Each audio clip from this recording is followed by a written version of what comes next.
사람은 참 잘 잊어버리는 것 같습니다. 잊어버리는 것도 참 복일 수가 있는 것 같습니다.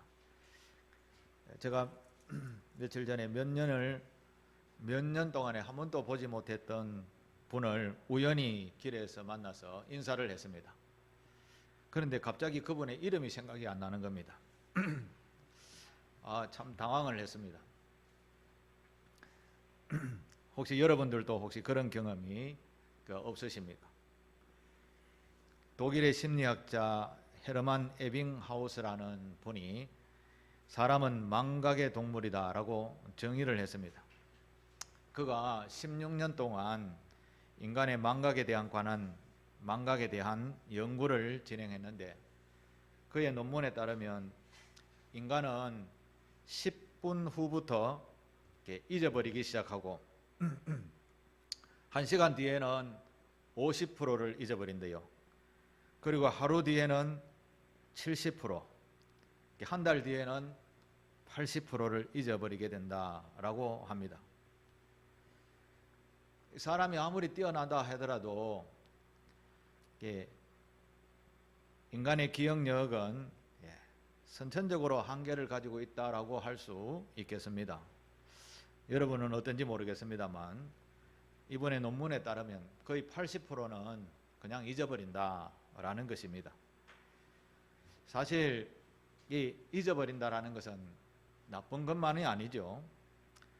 사람이 태어나서부터 지금까지 모든 것을 다 기억하고 있다면 어떻게 살아갈 수 있겠습니까? 원래 사람은 힘들고 어려운 일들을 더 오래 기억하지요. 아픈 기억이 더 또렷하게 남아있죠. 그래서 때로는 좀 잊어버리는 것도 우리에게 도움이 될 수 있는 것입니다.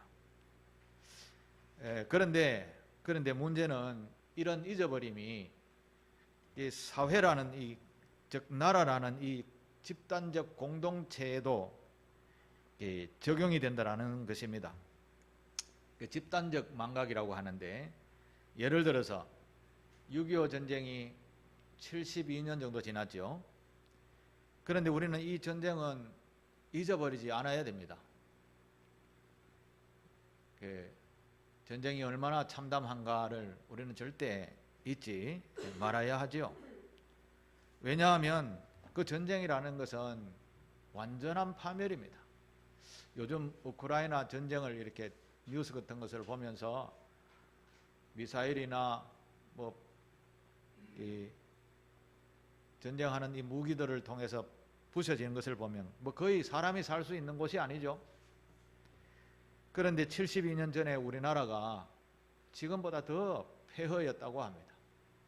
거의 완전히 폐허.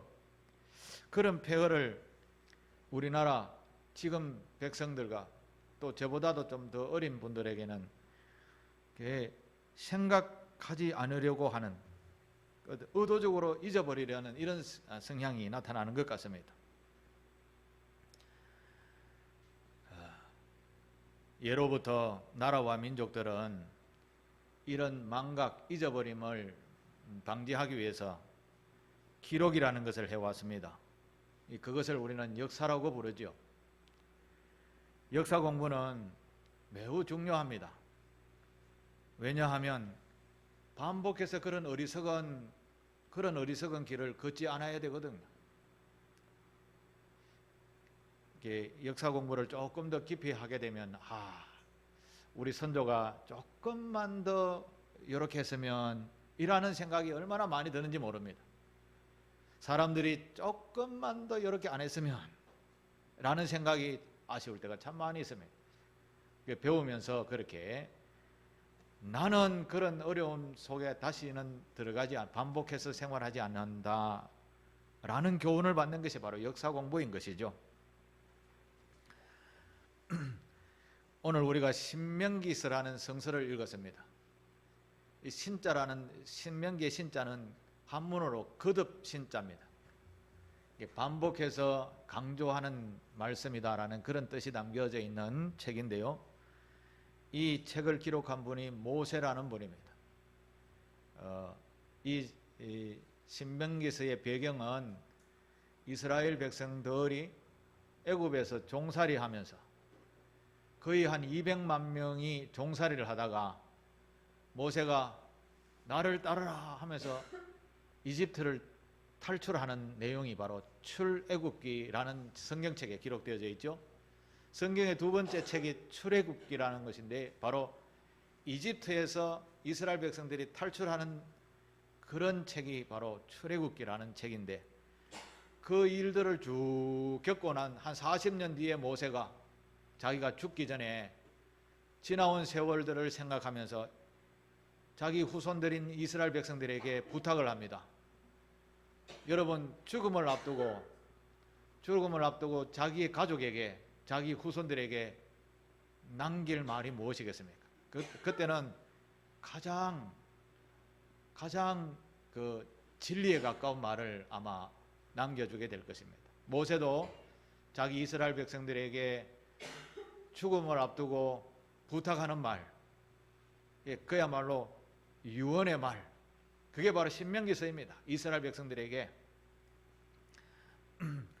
모세가 무슨 이야기를 하는가 하면, 한마디로 딱 정리하면, 내가 40년 동안을 살아와 보니 하나님께서 우리의 발걸음마다 이렇게 인도하셨다. 홍해 앞에서 바다에 가로막혀 있었는데 바다 앞에서 아이고 우리 다 죽었네 라고 했을 때 하나님께서 바다를 쫙 갈라주셨습니다. 기적이죠. 그리고 이스라엘 200만 명이 건넜습니다. 그냥 물이 슬쩍 이렇게 설물 밀물처럼 갈라진 게 아닙니다. 200만 명이 걸으려면 어마어마하게 넓게 갈라진 것입니다. 기적이라고 부르는 거죠. 그래 건넜습니다. 건너자마자 나무 풀 하나 없는 자갈과 모래만 가득한 광야로 나왔습니다. 먹을 것, 마실 것 한 3일쯤 되니까 다 떨어졌습니다. 백성들이 물 좀 주십시오 라고 리더인 모세에게 이야기하니까 모세도 물이 어디 있습니까? 그래서 하나님께, 하나님 아버지, 백성들이 물이 없다, 마실 것을 달라 하는데요. 그렇게 간절히 기도했더니 하나님께서 저 바위에 가서 네 지팡이를 대고 두드려라. 그렇게 말씀대로 순종했더니 물이 솟아났습니다. 지하수가 펑펑 솟아나게 되어서 백성들이 먹게 되었습니다. 광야의 생활 속에 아무것도 없는 사막과 같은 세상에서 40년을 살게 됐다면 무엇을 먹고 살겠습니까? 매일매일 하나님께서 아침에 일어나면 사방에 만나라는 이슬과 같은 또 과자 형식의 만나를 쫙 내려주셨습니다. 아침에 나가서 거두어서 먹으면 됩니다. 또 좀 지나서 고기가 먹고 싶은데 하니까 철 따라 움직이는 메추라기를 확 불어서 메추라기 떼를 막 이스라엘 진영 옆에다가 가득 쌓아 실컷 먹어라 하면서 주셨습니다. 이렇게 40년 동안을 하나님께서 지도해 주셨는데 백성들은 그 하나님을 금방 잊어버리는 겁니다. 내가 좀 불편하면 또 금방 잊어버리고 불평하고, 예를 들어서 모세가 가자 하니까 니만 지도자가 나도 지도자 될 수 있다 하면서 막 반란을 일으키기도 했습니다. 하나님께서 그런 하나님이 세우신 지도자를 공격을 하니까 하나님께서 화를 엄청 내셔서 지진이라는 것을 일으켜서 땅을 이렇게 쫙 갈라지게 해서 그 속에 다 멸망시키기도 했습니다. 이런 것을 눈으로 직접 보았던 이스라엘 백성들인데도 얼마 가지 않아서 불평을 하는 겁니다. 이게 잘 잊어버리는 것이죠. 이 사람은 잊어버리는 것도 어느 정도는 필요하지만 그러나 잊어버리지 말아야 할 것은 절대 잊어버리면 안 되는 것입니다. 신명기서는 모세가 마지막으로 부탁하는 마지막 유언은 여호와를 잊지 말라는 것입니다. 여호와를 경외하라는 것이죠. 존중하라는 것입니다. 우리가 이때까지 이렇게 살아온 것은 절대적 하나님의 은총이다라는 것이죠. 잠언 19장 3절에 보면 여호와를 경외하는 것은 사람으로 생명에 이르게 하는 것이다 라고 이야기합니다. 이 생명은 영원한 생명을 이야기합니다. 경외하는 자는 땅에서는 족하게 지냅니다. 족하게. 오늘 우리나라가 얼마나 족하게 살고 있습니까? 그런데 지금 이 시대에 기름 없어, 살 없어, 빵 없어 절망 가운데 있는 백성들이 얼마나 많은지 모릅니다. 어제 KBS인가 봐도 스리랑카라는 섬이라도 해도 굉장히 큰 섬나라인데 국가적인 부도 기름 없음, 뭐 살 없음, 밀 없음. 그럼 백성들 왜 살라 하면 데모하고 난리, 법석을 띄는 것이 지금 바로 오늘 우리 현실의 모습입니다. 그런데 우리는 어땠습니까? 너무 많이 먹어서 오늘은 살을 빼야지 하며 이슬만 먹는 분들이 많이 있습니다. 예, 너무나 감사하지 않습니까? 예, 너무나 감사를 하죠. 여호와를 경외하는 사람은 이렇게 족하게 지냅니다. 재앙을 피할 수 있게 하십니다. 여러분, 이때는 우리가 믿음으로 아멘 하시고, 우리나라는 이렇게 강대국 옆에 있어도 하나님께서 지켜주시면 강건할 줄 믿습니다. 감사해야 됩니다. 여러분, 세계 200개 되는 나라에 그 중에 10개 정도 나라 중에 우리가 들어가게 되고, 이번에는 EU에서 무슨 회의가 있는데 우리 대통령이 불려갔죠. 세계 최초입니다. 최초. 우리나라가 EU 그게 무슨 회의인지는 정확한 이름은 제가 금방 잊어버렸는데 전 세계 지도자들이 모인 회의에 참석하게 되었죠. 대단한 나라, 하나님께서 함께 하시는 나라, 하나님을 경외하는 나라인 줄 믿습니다. 여러분, 살아가다 보면 힘든 일이 있습니다. 다 있습니다. 목사인 저도 얼마나 힘든지 모르죠. 그런데 하나님을 경외하며 살면 모든 것이 해결됩니다. 나훔이라는 성경책이 있습니다. 나훔서 1장 7절에 보면 하나님은 선하시며 환난 날에 산성이시라 라고 이야기합니다. 요즘은 뭐 성이 없지만은 옛날에는 이 성이 가장 안전한 곳이었습니다. 성을 문 안 열면 못 넘어가죠. 그런 산성으로 표현했습니다. 여호와 하나님이. 하나님이 엄청 우리말로 하면 착하셔서 우리가 어려움을 당하면 그냥 안 지나시고 성 안에 안전하게 보호하시는 것처럼 우리를 보호하여 주신다. 단 그를 경외하고 그를 따라 피하는 자들에게 하나님께서는 산성이 되어주시고 보호자가 되어주신다라는 것입니다. 이런 하나님을 영원토록 섬기며 순종하며 살아가시게 되기를 바랍니다. 오늘 그 말씀들 중에 맥추감사주의를 지키라라고 모세가 이야기를 합니다. 맥추감사절, 오늘 성경책을 한번 보십시오.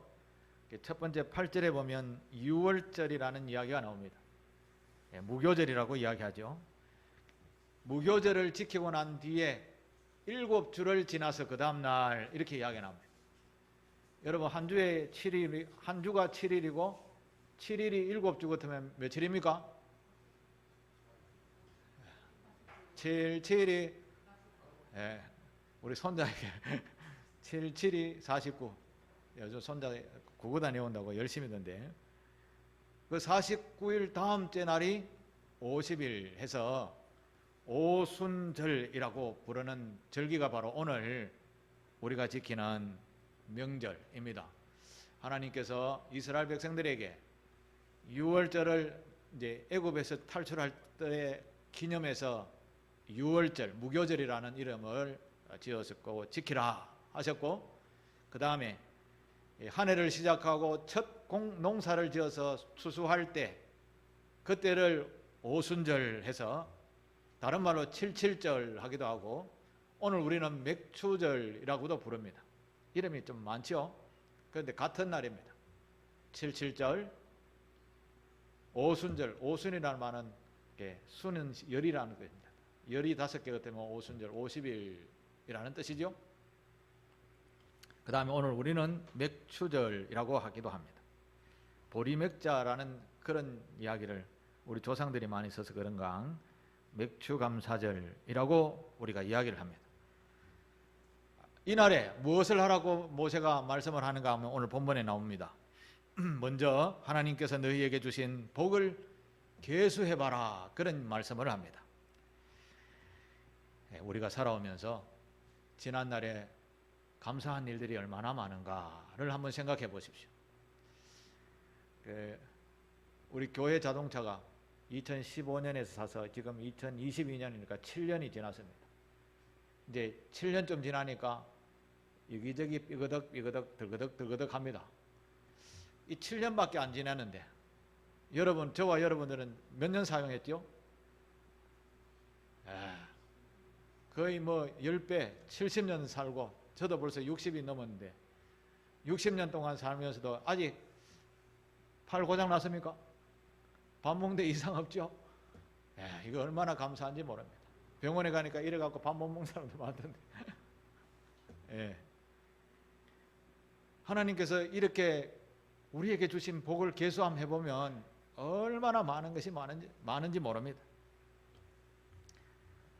우리 김원님 권사님의 아들인 지훈이가 조금 있으면 이제 새 생명을 얻게 되는데, 저는 매일마다 우리 그 모교회에서 목사님이 가르쳐 주신 대로 생명을 위해서 기도하라라고 하면서 그 태어날 때 순산의 복도 있어야 된다라고 하면서 늘 기도하라고 가르친 대로 저도 계속해서 기도합니다. 여러분, 순산의 복도 기도하셔야 됩니다. 기도하시기를 바랍니다. 왜냐하면 순산하다가 아이 죽고 엄마 죽는 것을 제가 다른 교회에서 섬길 때 봤는데, 요즘 현대의술이 얼마나 좋은지 죽은 사람을 살려놓더라고요. 그런데 정상적인 생활을 못해요. 그러니까 이 순산의 복도 얼마나 복인지 모릅니다. 기도하셔야 됩니다. 교우들도. 하지훈입니다. 하지훈의 아들입니까 딸입니까? 아들이에요. 아들을 위해서, 순산의 복을 위해서 말씀을 드리면서 생각이 나서 말씀을 드립니다. 방송을 보는 지훈이 감사해야 된다. 우리가 하나님께서 주신 복이 얼마나 많은지 모릅니다.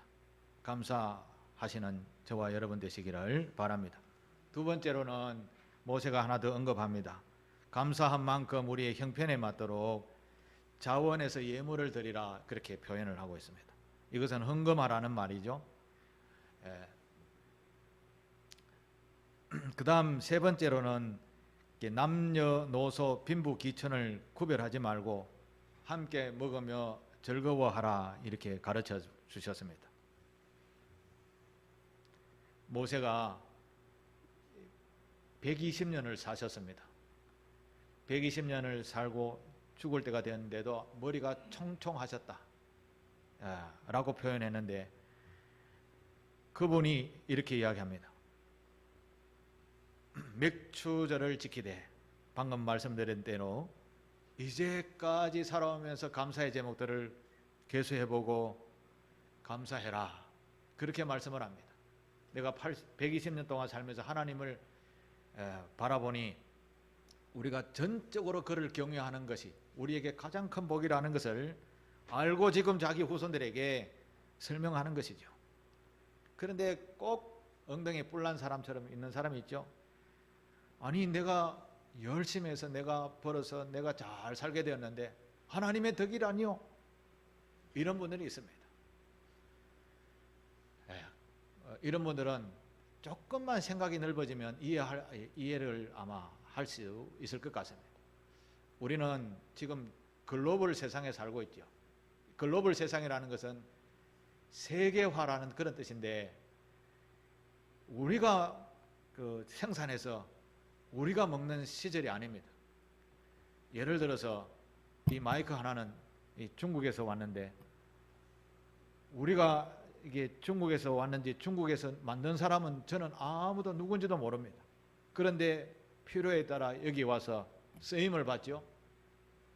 이렇게 온 세상의 것은 내가 다 하지 않아도 서로 공유하면서, 내가 이걸 생산하면 서로 나누면서, 이렇게 온 세상이 글로벌화 되어져 있습니다. 서로 주고 서로 받고 하는 무역이라고 하죠. 우리 자체로서는 다 먹고 마실 만큼, 생활하는 데 필요한 모든 것을 공급할 만큼 그렇게 다 하지 못하기 때문에 온 세계가 그렇게 나누어서 하고 있죠. 그러니까 이것을 생각하면 이 사람은 내 혼자만 사는 것이 아니구나라는 것을 알 수 있게 하는 것이죠. 사람은 사회적인 동물이라고 하지 않습니까? 나만 잘해서 행복할 수 있을까요? 그렇지 않습니다. 내가 여행을 한번 계획을 하는데 누군가는 자동차를 만들어야 돼, 제공을 해줘야 되죠. 누군가는 운전을 해줘야 되죠. 누군가는 기업을 만들어서 우리에게 공급을 해줘야 여행이고 뭐고 하지 않겠습니까? 이렇게 생각하면 내가 잘해서 되는 게 아니죠. 전체가 다 건강해야 되는 겁니다. 지금 전 세계가 지금 건강하지 못하니까 한쪽에는 너무나 힘들고 한쪽은 또 너무나, 요즘 기름값이 너무너무 많이 올랐는데 기름값을 적게 생산해도 부는 점점 쌓여지는 이런 부류도 있고, 없는데 더 많이 지출해야 될 부류도 있고, 이런 지금 건강하지 못한 사회가 되니까 혼란스러워지는 것이죠. 그렇습니다. 나만 잘해서 이런 사회에서 살 수 없다라는 것입니다. 그래서 우리는 나 외에 모든 사람, 모든 세상과 함께 건강한 삶을 살아야 된다라는 의식을 가지고 살아야 되는 거예요. 마찬가지로 우리가 이렇게 건강하게 살아올 수 있게 한 것은 하나님의 보호와 인도와 지도하심 때문이다라는 것입니다. 여러분, 요즘 일본에 연일 기온이 40도가 넘어가고 있다고 합니다. 도쿄에는 어제도 36점 얼마라 해서 어마어마하게 덥다라고 합니다.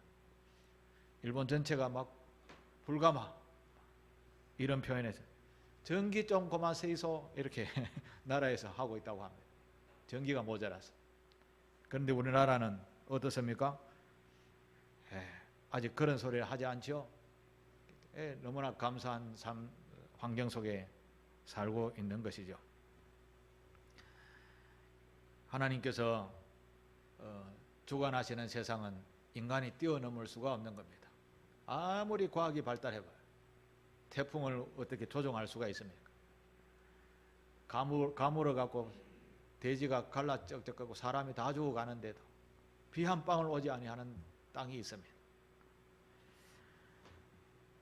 그런 것을 보면 인간의 연약함을 우리가 알고 여호와 하나님을 경외해야 되는 줄 믿습니다.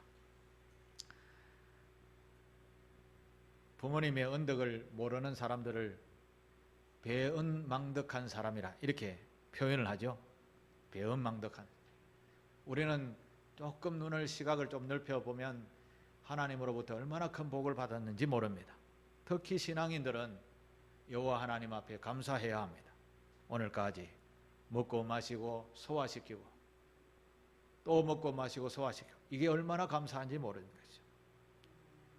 그러면서 하나님께서 감사하지? 그러면 이렇게 해라고 하는 것이 바로 모세가 내게 복을 주신 대로 내 힘을 헤아려서, 네가 가지고 있는 힘을 헤아려서 자원하는 예물을 드려라, 그렇게 모세가 말씀을 하고 있는 거죠. 자원하는 예물입니다. 억지로 드리는 거 아닙니다. 하나님이 돈이 없어서 뭐 돈을 달라 소리를 하는 거 아닙니다. 예물을 드릴 때 기본 정신은 우리의 마음을 담는 겁니다. 목사는 잘 모르죠. 교회도 잘 모릅니다. 그러나 하나님은 아십니다. 하나님께서 그가 드린 예물의 자세를 아시는 거죠. 제가 한 10년 전에도 이런 이야기를 한 적이 있습니다. 6.25 전쟁이 끝나고 난 뒤에 서울 시내에 남은 게 뭐가 있었겠습니까? 거의 뭐 다 부서지고 천막 쳐놓고 우선 막 먹고 살 것만 대충 챙겨서 사는 그런 때가 1953년 이후에 몇 년 지속이 되어졌습니다. 북한에 살던 수많은 사람들이 남쪽으로 피난 왔다가 서울에 머무른 사람 꽤 많았었습니다. 실향민이라고 하죠. 그런 사람들이 서울에 모여서 교회를 다니기 시작했는데 그 교회가 영락교회라는 교회가 있어요. 물론 다른 교회도 있습니다만 그 영락교회가 대체적으로 피난민들이 모여서 교회로 조직하고 교회로 예배를 드리기 시작했습니다.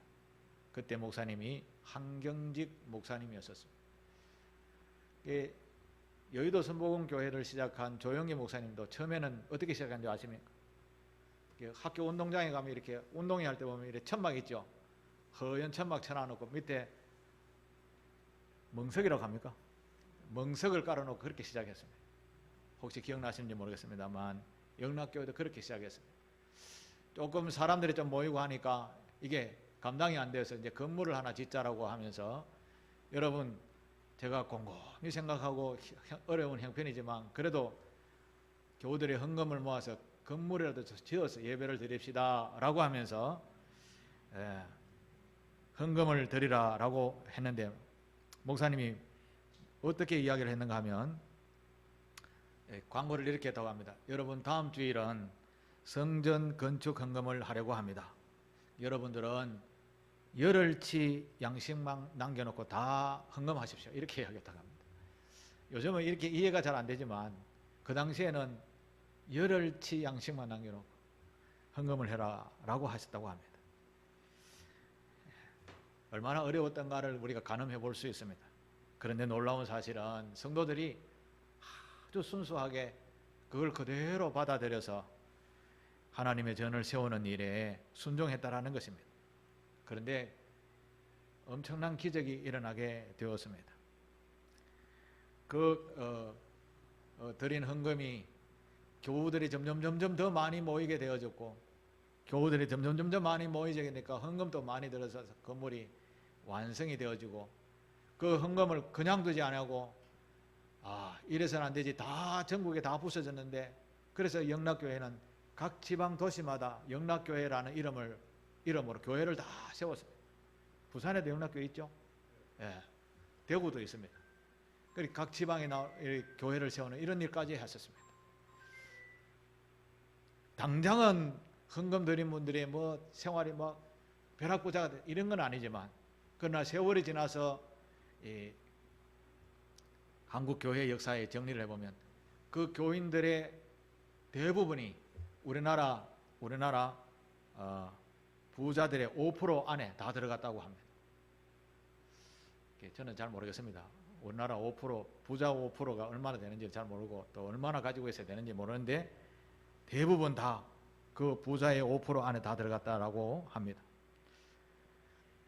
하나님의 종의 말씀에 순종하여서 자원해서 하나님 앞에 드린 예물이 그런 놀라운 후손들이 누릴 놀라운 복을 얻게 되었다라는 말씀입니다. 옛날에 저희 집에 보면 물을 길는 펌프가 있었습니다. 물 한 바가지 여면 팍팍팍 이러면 물이 시원하게 올라오죠. 혹시 경험 다 있으시죠? 예. 그때 물 한 바가지 넣는 물을 뭐라고 그럽니까? 마중물이라고 하죠. 그 마중물은 한 바가지밖에 안 되죠. 그죠? 한 바가지. 근데 그 마중물 한 바가지가 수많은 사람들의 음료가 되는 거죠. 물이 되는 거죠. 얼마나 많은 것을 부어올 수 있는 것을 가늠해 볼 수 없는 그런 영향력을 가진 것이 바로 마중물인 것이죠. 무슨 말을 하는가 하면 저와 여러분들이 드리는 하나님 앞에 마중물과 같은 정성스러운 예물은 어떤 일에 어떻게 크게 쓰임받을지 모르는 그런 귀한 예물이 된다라는 말씀입니다. 바로 그게 6.25 때 있었던 우리 현실의 모습을 제가 말씀을 드렸습니다. 여러분 제가 한 가지 묻겠습니다. 여러분 나눔의 복이 아니 얻어먹는 복이 클까요? 기쁨이 더 많을까요? 아니면 나눌 때 기쁨이 더 클까요? 잘하고 계신. 저도 해보니까 이 나눔의 기쁨이 훨씬 더 크더라고요. 예, 누구에게 좀 얻어먹었다 하면 좀 빚진 마음이 늘 있어요. 그런데 내가 나눌 때는 얼마나 기쁜지 모릅니다. 사랑하는 교우 여러분, 모세가 이런 교훈을 우리에게 가르쳐 주셨습니다. 하나님께서 청난 복을 이스라엘 백성들에게 주셨는데 그 마중물의 역할을 감당했던 인물들은 그야말로 복의 근원이 되는 삶을 살았고, 그러면 우리 또한 그렇게 살아야 되겠죠? 모세가 했던 말처럼 주신 복을 계수하고 그것에 대해서 감사하여 자원해서 나누면, 예물을 드리면 더 큰 시너지 효과가 온다라는 그런 말씀입니다. 이스라엘 백성들이 모세의 이야기를 들을 때에는 그 출애굽하고 난 뒤에 40년째 되는 해였습니다. 그야말로 1세대는 완전히 할아버지 할머니 됐겠죠. 그때에 모세가 이런 이야기를 합니다. 오늘 12절 말씀. 너희는 애굽에서 종되었던 것을 기억하고 이 규례를 지켜 행하라. 그렇게 말씀하죠. 너는 애굽에서 종되었던 것을 기억하고, 사실 너희들은 다 애굽에서, 이집트에서 종살이했다. 그런데 내가 너희를 이곳까지 인도했다. 오늘 우리는 일제강점기 시대부터 시작해서 6.25라는 엄청난 재앙을 엎어서 우리는 아주 아무것도 없는 데서 다시 일어나게 되었습니다. 다시 일어나는데도 세계 유례 없는 그런 은혜를 누리게 되었습니다. 오늘 제목이 애굽에서 종되었던 것을 기억하라는 말씀인데, 오늘 우리는 폐허에서 다시 일어나게 되었습니다. 그리고 어마어마한 부와 평강과 은혜와 사랑을 누리며 살게 되었습니다. 참으로 놀라운 은총이 아닐까요? 감사해야 되는 겁니다. 사실 우리가 이 땅에 올 때 뭐 좀 가지고 온 분 계십니까? 빈손으로 왔잖아요. 그런데 지금 우리가 가지고 있는 것이 얼마나 많습니까? 의식주, 매일매일 밥 먹는 것에 걱정하시는 분 계십니까? 우리는 참으로 많은 것을 누리며 살아가고 있습니다. 그런데 이제까지 살아오면서 보니까 내 힘대로 된 것은 거의 별로 없었다라는 것입니다. 하나님을 잘 믿어왔던 우리 믿음의 선배들부터 시작해서 지금까지 주여 나의 생명이 되시고 나의 피난처가 되시고 나의 방패가 되시는 하나님 하면서 그를 경외하며 살아왔더니 하나님께서 이렇게 보호와 인도와 지도와 놀라운 경제와 놀라운 발전을 허락해 주신 것이죠. 그런데 우리는 며칠만 지나면 몇 퍼센트가 잊어버린다고요? 80%가 잊어버린다라고 합니다. 잊지 말라는 말씀입니다. 모세가 우리에게 잊지 마라. 하나님의 은혜를, 지난 세월을 돌아보라 라고 잊지 말라고 오늘도 우리에게 부탁하고 있는 말씀입니다. 맥주 감사주의를 맞이하는 사랑하는 교우 여러분, 우리는 내가 뭐 잘나서 된 것이 아무것도 없다라고 생각하시고 하나님께서 나에게 이런 복을 주셨지라고 하며 늘 감사하며 생활하시고, 그리고 콩이라도 하나 생기면 나누어 먹는 이런 아름다운 삶이 있을 때에 더욱 풍성한 삶이 우리에게 주어질 줄로 믿습니다. 이런 나눔이 있는, 행복함이 있는 상길교회 교우들 되기를 주님의 이름으로 축복합니다.